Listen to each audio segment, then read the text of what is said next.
وعلیکم السلام ورحمۃ اللہ وبرکاتہ۔ کسی بھی اسلامی خلافت کے قیام کا یا کسی بھی خلیفہ کے چناؤ کا طریقہ کار کیا ہونا چاہیے؟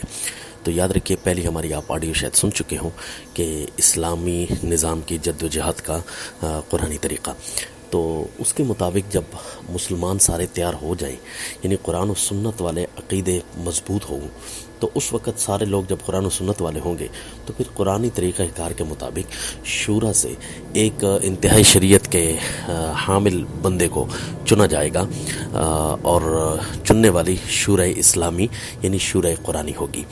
تو اس وقت وہ سارے کے سارے فیصلے قرآن کے مطابق کرے گا، اور یہ مسئلہ کوئی اتنا انوکھا نہیں ہے، بلکہ صحابہ کے دور سے یوں ہوتا چلا آ رہا تھا۔ جیسے ہی خلافت علی منہاج النبوہ یعنی نبوت کے طریقے سے ہٹی، تو اس وقت بھیڑیوں نے آ کر ڈیرے ڈال دیے اور اپنا اپنا نظام رائج کرنے لگے۔ اب ظاہر ہے آپ کے ذہن میں یہ سوال ابھر رہا ہوگا کہ قرآن و سنت اور دین کون سا ہم لاگو کریں؟ یہاں تو 1800 فرقے ہیں، کس کے مطابق؟ تو یہ بے عین ہی سوال، اس کا جواب صرف آپ کی ذات ہی دے سکتی ہے۔ وہ کیسے؟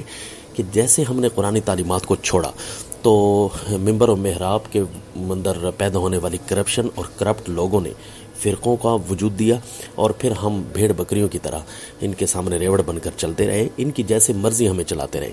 ہم MBA BBA تو کر گئے، لیکن جو ہماری اپنی کتاب تھی وہ ہم نے نہیں پڑھی، اور ہم بھیڑ بکریاں بن کر منبر و محراب کے کرپٹ وارثوں ان کے سامنے ہم بھیڑ بکریوں کی طرح چلتے رہے، انہی کے ڈنڈے کے پیچھے ہم چلتے رہے۔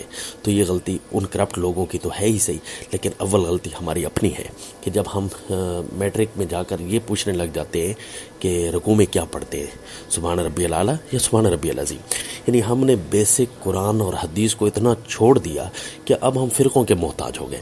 جب ہم خود قرآن اور حدیث کو پڑھتے اور اسلامی طریقہ کار کے مطابق اپنے بچوں کو پڑھاتے، صحابہ کے بچے اچھے تھے یا ہمارے بچے؟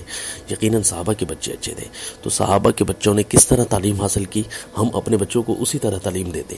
تو انہوں نے قرآن اور سنت کے اندر مہارت پیدا کی، اللہ کے احکام سننے میں سمجھنے میں مہارت پیدا کی۔ جب ان کی مہارت پیدا ہو گئی ہے تو اس وقت خلیفے کا چناؤ، اسلامی نظام کا قیام وہ درندوں کے ہاتھ میں نہ تھا، بلکہ سارے اچھے لوگ جو موجود تھے ان کے ہاتھ میں۔ اب حالت یہ ہے کہ اچھے لوگ یہاں نہیں رہے۔ اب ہمیں یہ بھی پتہ نہیں ہوتا نعوذ باللہ کہ کون سی آیت قرآن میں ہے اور یہ کون سے پارے میں ہے، یا کیا قرآن کی آیت ہے بھی صحیح کہ نہیں، یا ویسے کوئی عربی پڑھ رہا ہے، کیا یہ چیز حدیث ہے بھی صحیح کہ نہیں۔ جب ہمیں اتنا ہی پتہ نہیں ہے تو ظاہر ہے اب ہم فرقوں کے ہاتھ چڑھ چکے ہیں۔ اب ہمیں کھرے اور کھوٹے کی تمیز نہیں رہے گی، اور ہمیں پتہ ہی نہیں ہے قرآن و سنت کی تعلیمات کیا ہیں۔ جب ہماری اکثریت ایسے لوگوں کی ہو گئی ہے تو وہ ظاہر ہے خلیفے کا چناؤ نہیں کر سکیں گے۔ اس کے لیے بھیڑ بکریوں کی طرح یا درندے اور بھیڑیا آ کر ہمیں خود اپنے نظام ہمارے اوپر مسلط کرتے رہیں گے۔ تو اب ضرورت اس امر کی ہے، اگر خلیفے کا چناؤ کرنا ہے اور اگر آپ نے اسلامی نظام کا چناؤ کرنا ہے تو پہلے اپنی بنیادی تعلیم، جس کے لیے رسول اللہ صلی اللہ علیہ وسلم تشریف لائے تھے، اتنی اولو العظم شخصیت جو پڑھانے آئی تھی چیز، اس چیز کو ہم نے چھوڑ دیا ہے۔ پہلے اس چیز کی طرف پلٹیے، اور شاید ابھی بھی وقت کھڑا ہے۔ السلام۔